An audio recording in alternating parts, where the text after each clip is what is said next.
Every day is a struggle for Dan and Elaine Lambert. I've had seizures that caused me to fall now, and that's why I got broken bones now. Dan has a traumatic brain injury and is partially paralyzed. That's about all I do.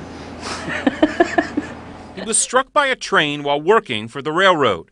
Since the accident, he's had 2 strokes and 4 heart attacks. I went for about 6-7 weeks where I had these open sores on my legs.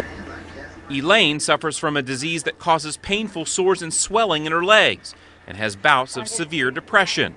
But add to that, we don't know what's going to happen at this point. News that this home they bought for their retirement is no longer theirs.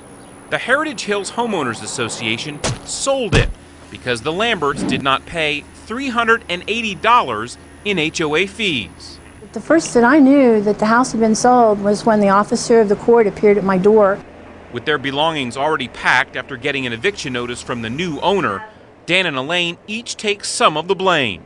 And I know it's mostly my fault. And now I'm almost afraid to make any decisions because I've already messed up so badly on this other. The couple says the HOA dues were simply not a priority as they dealt with getting through their illnesses.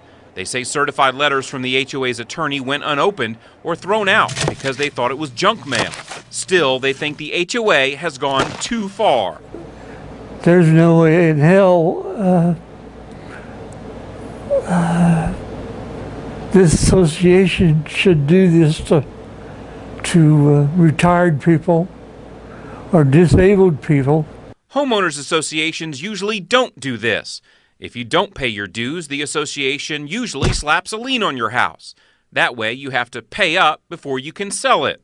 But in this case, instead of just filing the lien and leaving it at that, the Heritage Hills HOA took the unusual step of filing the lien, foreclosing, and selling the house. Going once, going twice, sold. The Lamberts' home sold at a public auction like this one on the steps of the Bexar County Courthouse.